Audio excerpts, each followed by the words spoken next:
దినవృత్తాంతములు మొదటి గ్రంథము 22వ అధ్యాయము.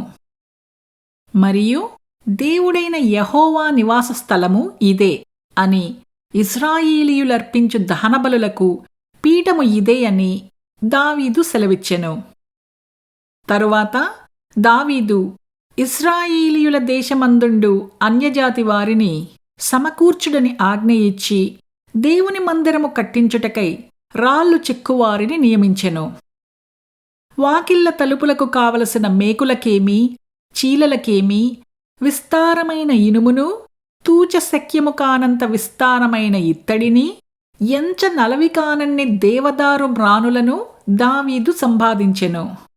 సిదోనీయులును తూరీయులును దావీదునకు విస్తారమైన దేవదారు మ్రానులను తీసుకుని వచ్చుచుండిరి.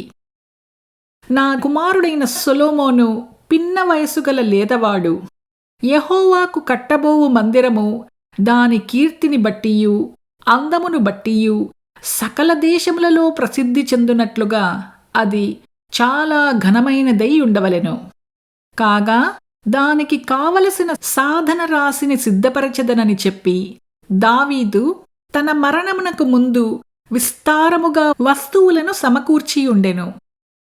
తరువాత అతడు తన కుమారుడైన సొలొమోనును పిలిపించి ఇశ్రాయేలీయుల దేవుడైన యెహోవాకు ఒక మందిరమును కట్టవలసినదని అతనికి ఆజ్ఞ ఇచ్చెను.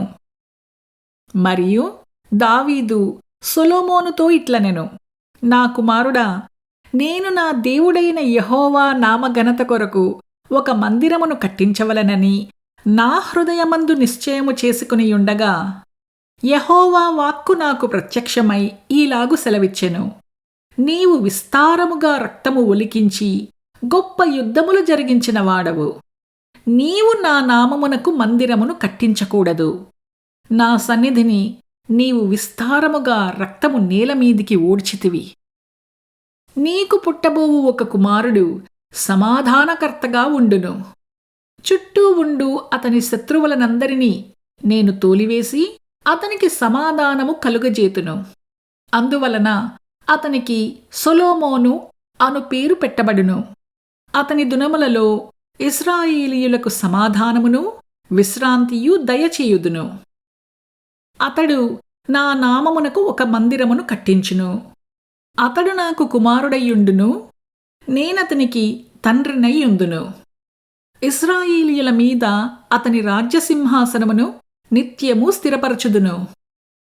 నా కుమారుడా, యెహోవా నీకు తోడుగా ఉండునుగాక. నీవు వర్ధిల్లి నీ దేవుడైన యెహోవా నిన్ను గూర్చి సెలవిచ్చిన ప్రకారముగా ఆయనకు మందిరమును కట్టించుదువుగాక. నీ దేవుడైన యెహోవా ధర్మశాస్త్రమును నీవు అనుసరించినట్లుగా యెహోవా నీకు వివేకమును తెలివిని అనుగ్రహించి ఇశ్రాయేలీయుల మీద నీకు అధికారము దయచేయునుగాక. యెహోవా ఇశ్రాయేలీయులను గూర్చి మోషేకు ఇచ్చిన కట్టడల ప్రకారముగాను ఆయన తీర్చిన తీర్పుల ప్రకారముగాను జరుపుకొనుటకు నీవు జాగ్రత్త పడిన ఎడల నీవు వృద్ధి పొందుదువు. ధైర్యము తెచ్చుకొని బలముగా ఉండుము. భయపడకుము, దిగులు పడకుము. ఇదిగో, నేను నా కష్టస్థితిలోనే ప్రయాసపడి యెహోవా మందిరము కొరకు 2,00,000 మణుగుల బంగారమును 10 కోట్ల మణుగుల వెండిని, తూచశక్యము కానంత విస్తారమైన ఇత్తడిని, ఇనుమును సమకూర్చియున్నాను. మ్రానులను రాళ్లను కూర్చియుంచితిని. నీవు ఇంకనూ సంపాదించుదువుగాక.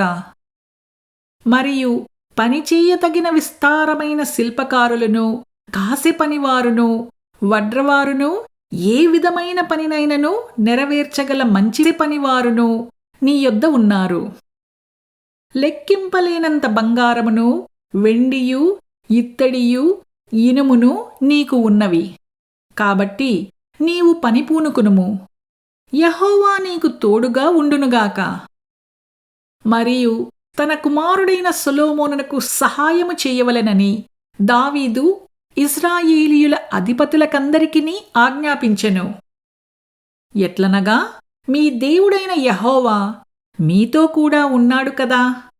చుట్టూనున్న వారి వలన తొందర లేకుండా ఆయన మీకు నెమ్మది ఇచ్చి ఉన్నాడు కదా. దేశ నివాసులను ఆయన నాకు వశపరిచియున్నాడు. యెహోవా భయము వలనను ఆయన జనుల భయము వలనను దేశము లోపరచబడియున్నది.